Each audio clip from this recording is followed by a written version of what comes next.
부모 교육의 시간이기 때문에 이제 마음의 형성, 양심이 어떻게 형성되는가 하는 것을 함께 공부해 보도록 하겠습니다.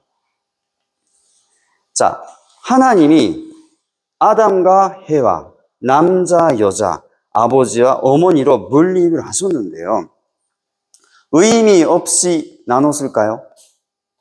어떻게 생각하십니까? 여기에 의미가 있을 것 같아요? 없을 것 같아요? 남자와 여자를 나눈 의미가 있다, 없다? 있을까요? 없을까요? 당연히 의미가 있겠죠. 의미가 있는 거예요. 의미가 있어서 나눈 거거든요. 이 내용에 대해서는 나중에 또 설명하겠는데, 그렇다면, 자, 여러분, 자녀는 누가 낳죠? 남자가 낳아요? 여자가 낳아요? 여자가 낳잖아요. 여자가. 그러면 어머니가 아기를 낳아야 할 이유가 있을까요? 없을까요? 네? 하나님이 의도가 있어서 어머니가 애를 낳도록 창조하신 거예요. 목적이 있겠죠. 만약에 필요하면 남자가 애를 낳아라. 하나님 마음대로 만들 수 있지 않을까요? 그죠? 그럼에도 불구하고 하나님은 여자, 어머니로부터 아이를 낳도록 창조하셨다, 설계하셨다는 거죠. 그럼 여기에 큰 의미가 있지 않을까요? 네? 여기 의미가 있는 거예요. 힌트가 있습니다. 이게 타락론에 나와 있는 말인데요. 사랑으로 일체를 이루면 서로 그 대상으로부터 그의 요소를 받도록 창조되었습니다. 라고 했습니다. 그죠? 이게 원리가 이렇게 말하고 있는 거거든요. 자, 그래서 여러분께 질문. 자, 여기 애가 자고 있는데 그 애한테 물어봐요. 너 엄마를 좋아해? 아빠를 좋아해? 물어보면 어떤 답이 나올 것 같습니까? 안타깝게도 엄마를 좋아하는 거죠.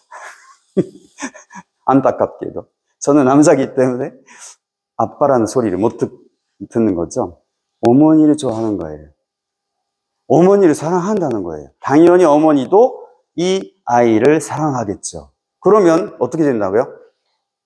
사랑으로 일체를 이루면 서로 그 대상으로부터 그의 요소를 받도록 창조하셨다는 거예요. 창조가 그렇게 되어 있기 때문에 무조건 예외 없이 그렇게 된다는 소리거든요. 이해가 되시겠죠? 자, 그런데 이것이 정말 그냥 말로만 이렇게 말하는 것일까요? 이것도 아니라는 것입니다. 뇌과학 분야에서 이런 말을 해요. 예. 미라뉴론은 일명 모방세포라고도 불림. 타인의 행동을 보거나 듣기만 해도 자신이 그 행동을 한 것처럼 반응하는 세포입니다. 어떤 상대의 행동을 관찰하고 있으면 뇌 안에서는 그 행동을 하는 상대와 똑같이 뇌가 활성화된다라고 했습니다. 그러면 자녀가 엄마를 사랑하잖아요? 그죠? 그럼 엄마가 하는 행동 하나하나 보고 듣고 있단 말이죠. 그럼 그 자녀의 머릿속에는 똑같은 뇌파가 나타난다는 거예요. 모방하게. 똑같이. 보기만 해도, 듣기만 해도. 이 말이 무슨 뜻인지 이해가 되십니까? 그대로. 어머니가 영유아는 어머니를 그대로 복사한다라는 소리거든요. 복사. 여러분, 종이를 복사해 본 적이 있으시죠? 그죠? 네, 예를 들어서 그 종이에 복사하려고 하는 종이에 이렇게 뭔가 좀 검은 점이 있었어요. 검은 점. 네? 그래서 이걸 복사했어요. 그럼 검은 점은 없어질까요? 그대로 나타날까요? 그대로 나타나죠. 복사라는 게 그런 뜻이거든요. 그렇기 때문에 자녀는 사랑하는 엄마를 바라보면서 그것은 좋고 나쁘고의 판단 없이 그대로 카피가 된다라는 소리거든요. 그대로. 이해가 되십니까? 그대로 카피가 되는 거예요. 자, 그래서 어머니의 무엇을 카피할까요? 라고 했을 때 어머니를 보면서 어머니 행동하잖아요. 가끔 화를 내거나 짜증내거나 그 모습들 다 보고 있단 말이죠. 근데 그 뇌파가 그대로 생긴다는 거죠. 새겨지는 거죠. 선악의 판단 없이 카피가 되는 거예요. 자, 영유아는 어머니의 무엇을 카피할까요? 라고 했을 때 어머니의 그 정의 세계를 타락성이든 아니든 어머니의 정의 세계를 그대로 카피를 한다는 말입니다. 네, 이미 아이를 기른 지 오래되셨을 텐데 배 속에 있을 때부터 3살 정도까지 어머니의 영향력은 크죠. 그때 어머니 배 속에 있을 때부터 3살 정도까지 어머니가 도대체 어떠한 정의 세계에서 살았는가? 이게 정말 중요하거든요. 왜냐? 그때의 어머니의 그 정의 세계를 그대로 카피를 했기 때문입니다. 이해가 되세요? 그래서 자녀는 어머니의 화석이다라고 말씀드리고 싶습니다. 화석. 그때 당시 어머니의 정의 세계를 그대로 카피해서 그대로 간직하고 있는 거거든요. 왜냐? 선악 판단 없이 그냥 받아들이는 것이기 때문에 그것이 하나의 기점이 되는 거예요. 하나의 기준. 이해가 되시죠? 자, 우리는 지금 타락 세계에 살고 있기 때문에 이것을 인정하는 수밖에 없는데 우리가 그래서 아까도 말씀드렸지만 이세에도 타락성이 있다 하는 이야기가 결국 엄마 뱃속에 있을 때부터 3살 정도까지 그 타락성이 있는 가운데에서 크기 때문에 저절로 카피가 된다는 거거든요. 어쩔 수 없이. 원래는 그게 있어서는 안 되는 것이지만 이런 환경 속에 살기 때문에 어쩔 수 없이 그게 카피가 되는 거죠. 그런데 원래 하나님이 바라셨던 것은 이 타락성이 아니거든요. 타락성을 카피하라고 이런 식으로 창조한 것이 아니에요. 원래 하나님이 영유아가 어머니로부터 복사하라, 있는 그대로 복사하라 라고 바라셨던 것이 있습니다. 그것이 무엇일까요? 네, 그것이 뭐냐 하면 대상성이라는 것입니다. 대상성. 대상성이라는 게 뭐냐 하면 주체가 있으면 대상이 있잖아요. 이 대상성이에요.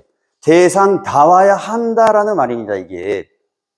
그래서 원래 어머니의 대상성을 배웠어야 되는데 타락성 때문에 거의 많은 자녀들이 어머니의 타락성을 배우고 컸다라는 거예요.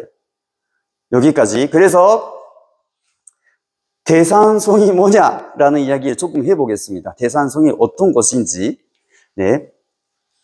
아까 원래 아담 해와가 첫날 밤을 맞이하면 그 순간에 하나님이 내려오셔가지고 그때 완성한다 했잖아요. 첫날 밤 아주 중요하거든요. 이 자리에 대해서 원리관론은 이렇게 말하고 있습니다. 아담과 해와가 완성된 부부로서 일체를 이룬 그 자리가 바로 사랑의 주체이신 하나님과 미의 대상인 인간이 일체화하여 창조 목적을 완성한 선의 중심이 되는 자리이다라고 했는데 여기서 재미있는 표현은 하나님은 사랑의 주체예요. 그죠? 인간은 이 둘이 하나가 된 인간은 미의 대상이다라고 했습니다. 사랑과 미의 관계 조금 볼게요. 하나님과 인간을 두고 볼 때 하나님은 사랑의 주체이시오. 인간은 미의 대상이며 남녀를 놓고 볼 때는 남자는 사랑의 주체가 되고 여자는 미의 대상이 된다라고 했습니다. 여러분, 이 말 인정하십니까? 남자는 주체고 여자는 미의 대상이다라고 하는데 맞아요? 그렇다고 생각하십니까? 이게 중요한 부분이거든요. 자, 그래서 이어서 그러나 주체와 대상이 합성일체화하면 미에도 사랑에도 미가 내포되는 것이다. 왜냐하면 주체와 대상이 서로 돌아서 일체를 이루면 주체도 대상의 입장에 대상도 주체 입장에 설 수 있기 때문이다 라고 했는데, 아까 둘이 하나가 됐다 했잖아요. 이 둘이 돌고 있거든요. 그렇기 때문에 주체도 대상도 서로가 될 수가 있는 거예요. 그래서 사랑에도 미에도 사랑이라고 하는데, 우리가 주체와 대상이 있다라는 부분에 있어서 이 사랑과 미에 대해서 정확히 인지해 둬야 할 것이 있습니다. 그게 뭐냐면 이것이죠. 대인 관계에 있어서 윗사람의 사랑에 대하여 아랫사람이 돌리는 미를 충이라고 하고, 부모의 사랑에 대하여 자녀가 돌리는 미를 효라고 하며, 남편의 사랑에 대하여 아내가 돌리는 미를 열이라고 한다라고 했습니다. 우리가 흔히 충효열이라고 하는데, 충효열은 사랑의 마음을 표현한 말이 아닙니다. 이해가 되십니까? 충효열이라는 말은 뭐냐? 이것은 미의 호칭이요. 미의 호칭. 미의 호칭이거든요. 아름다움을 말하고 있는 거예요. 그렇기 때문에 사랑이라기보다 그 대상으로서 아름답다 이거예요. 이해가 되세요? 대상으로 아름답다. 이것을 충효열이라고 말하고 있는 거거든요. 여기까지 이해가 되셨습니까? 그래서 대상성이라는 말은 아름다움을 말하고 있는 거예요. 아름다움. 그죠? 그러니까 여자는 미의 대상이다라고 할 때 아름다움을 말하고 있는 거거든요. 이게 대상성이에요. 대상성. 그래서 이 부분을 조금 더 동의사상적으로 말하자면 이렇게 말하죠. 인간은 먼저 부모 앞에 대상으로서 질생하며 성장한 다음에는 부모가 되어서 자식을 낳고 그 자식에 대하여 주체의 위치에 서게 된다. 또 사회생활을 함에 있어서도 하위의 대상의 직급에서 출발하여 점차 상위의 주체의 직급으로 올라간다. 따라서 인간은 먼저 대상 격위에 머물러 있다가 점차로 주체 격위로 올라가게 된다라고 했습니다. 인간이 사회생활 함에 있어서도 먼저 이 몸에 익숙하고 있어야 되는 것이 대상성이에요. 대상성. 주체성이 아니고 대상성을 익숙해야 돼. 그죠? 유치원 들어갔다 할 때도 3살 들어갔는데 6살 가장 높은 자리에 올라갔잖아요. 유치원에서는. 근데 다음 해는 초등학교 1학년 가장 밑에서부터 시작하는 거예요. 순서가 그렇게 되어 있어. 그러니까 인간은 기본적으로 대상격이라는 거예요. 그러니까 대상격이 없이 주체성밖에 없다. 이거는 정말 심각한 문제가 될 수가 있는 거거든요. 그래서 하나님은 왜 남자와 여자를 분리했습니까? 라고 했을 때 남자의 역할, 여자의 역할이 있다는 거예요. 그것이 바로 주체성과 대상성입니다. 이해가 되시죠?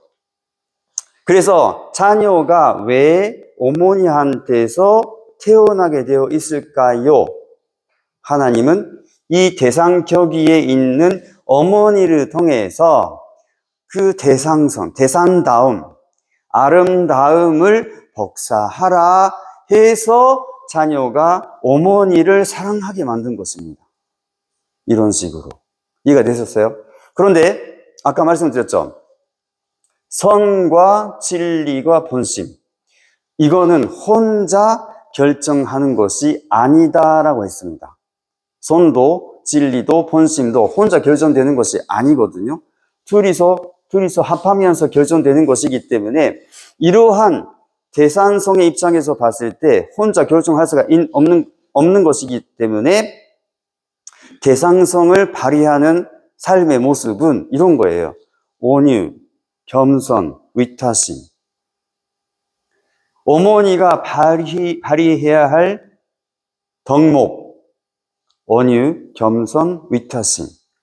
이런 삶을 살고 있어야 이것을 자녀가 배운다는 거야, 이게. 대상성. 이해가 되세요? 온유, 겸손, 위타심을 가지고 사는 사람은 아까 말했죠. 그럴 수도 있네요 라고 쉽게 말해요. 그렇게 살아야. 예, 상대를 받아들이는 식으로. 살기 때문에 언유, 겸손이기 때문에 그럴 수 있네요. 말하고 그것도 좋아요 라고 말할 수 있는 모습 자체라는 것입니다. 엄마가 이런 마음 갖고 있어야 한다는 거죠. 그래야 아름다운 거예요. 네, 이해가 되세요? 아름다움은 대상성에 있습니다. 그래서 언유, 겸손, 의타심 같은 경우에는 그럴 수 있네요. 그것도 좋아요라고 말할 수 있는 모습이다라고 말할 수가 있겠죠. 그리고 모시려고 하는 마음.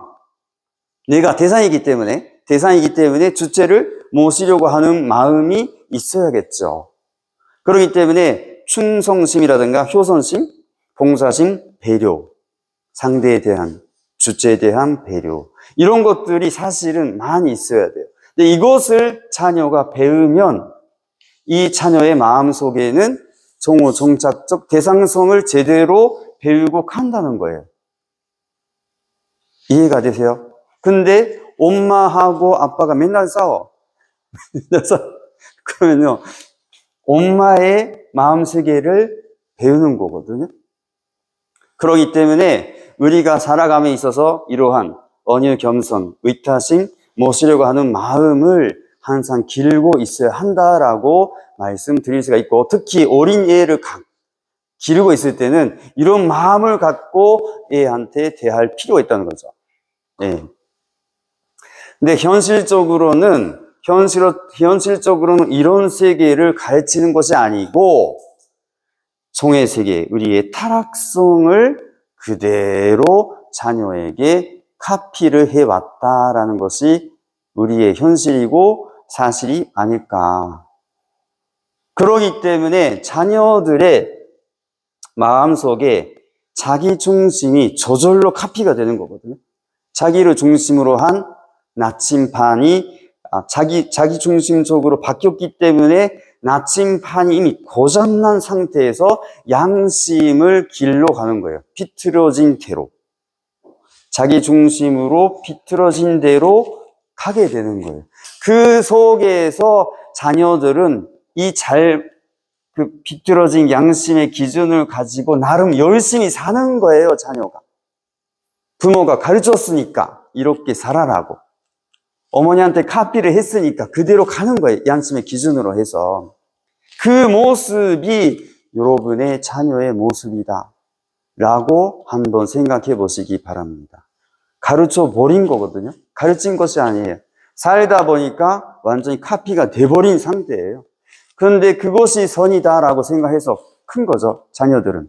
그럼 자녀들은 그 양심의 기준 때문에 행복했을까요? 불행했을까요?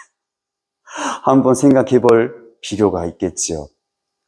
이렇게 돼서 그 자녀들은 당시 특히 어머니의 정의 세계를 간직한 화석으로서 그대로 살아온 모습이다 라고 한번 생각해 볼 필요가 있다라는 것입니다. 자, 그러면 좋은 관계를 만들어야 되잖아요. 이런 자녀. 예, 어머니의 그때 당시 어머니 뱃속에 있을 때부터 3살 정도까지 어머니를 중심으로 한 환경 속에 있던 자녀. 그 자녀와 다시 좋은 관계를 맺기 위해서는 어떻게 해야 될까? 이게 중요하겠죠. 첫 번째는 자녀에 대한 태도입니다. 자녀에 대한 태도. 자녀에 대한 태도는 먼저 중요한 것이 평가의 대상 아니다라는 것을 인정해야 돼요. 근데 많은 사람들이 자기 자녀를 보고 이래서는 안 돼, 저래야 돼. 이런 말들을 흔히 많이 할 것 같은데 평가의 대상 아니다라는 것입니다. 근데 아까도 말했지만 어머니의 평가, 아버지의 평가도 맞는 것은 아니거든요. 양심의 기준이 틀렸기 때문에 이 어머니의 평가 자체도 아버지의 평가 자체도 맞는 것이 아닐 수가 있어요. 그럼에도 불구하고 자기 기준으로 자녀를 평가하면 안 되겠죠. 네. 그래서 특히 왜라는 소리, 여러분 자녀를 보거나 남편을 보거나 아내를 보거나 왜라는 소리 합니까 안 합니까? 해요? 안 해요? 왜요라는 소리를 많이 할 것 같은데 왜라는 소리는 상대에 대한 평가의 말입니다. 어떻게 보면. 그래서 왜라는 소리를 쓰지 말기를 권합니다. 왜라고 하지 말기. 이해가 되십니까? 왜라고 하면 안 돼요. 여러분께서도 아마 들은 적이 있겠지만, 누구한테 왜라는 소리 들었을 때 뭔가 좀 비판을 받거나 평가를 받았다라는 느낌이 많이 들 거예요. 그래서 특히 자녀에게는 그런 소리 하지 말아야 합니다. 왜라는 소리. 그리고 자녀분들을 볼 때 생각해 봐야 할 것은, 어머니 뱃속에 있을 때부터 3살 정도까지의 당시의 어머니의 정의 세계를 반영해서 배우고 그로 인해서 열심히 살아온 모습들이라는 거거든요. 이것을 한번 생각해 볼 필요가 있어요. 네, 그래서 이 부분 정확히 알아두시고요. 그리고 부부의 태도. 원래 이 부부가 하나가 됨으로 하나님의 실체가 되어 있는 거거든요. 근데 하나님의 실체가 됐을 때 여기서 자녀가 나타나면 자기 부모는 바로 하나님이에요, 하나님. 그러니까 하나님을 보고 크는 거거든요. 그러니까 저절로 하나님의 자녀가 크면 하나님이 되겠죠. 그런 식으로 되어 있었는데 여기가 분립이 아니라 분리가 돼버린 거죠. 따로따로. 여기서 싸우기도 하고 서로 싫다하고 이러고 있는 거거든요. 이 모습이 바로 자녀에게는 가장 나쁜 모습이다 라고 말할 수밖에 없습니다. 그렇기 때문에 부부의 태도는 상대, 남편, 아내를 비판하는 것이 아니고 먼저 나 자신의 자기 중심과의 싸움이다 라고 생각하셔야 돼요. 네, 남편을 비판하거나 아내를 비판하거나가 아니고 그 전에 자기 자신의 자기 중심성. 근데 특히 큰 자녀를 보면서 그 자녀의 마음속에 있는 자기 중심성은 거의 대부분 어머니가 심은 거거든요. 그렇기 때문에 자녀를 보면서 나 자신의 자기 중심성을 보고 스스로 회개하고 반성하는 생활이 필요합니다. 그래서 성경 말씀에 범사에 감사하라 했지 않습니까? 범사에 감사하라. 근데 범사에 감사가 어렵거든요, 사실은. 근데 왜 어렵냐?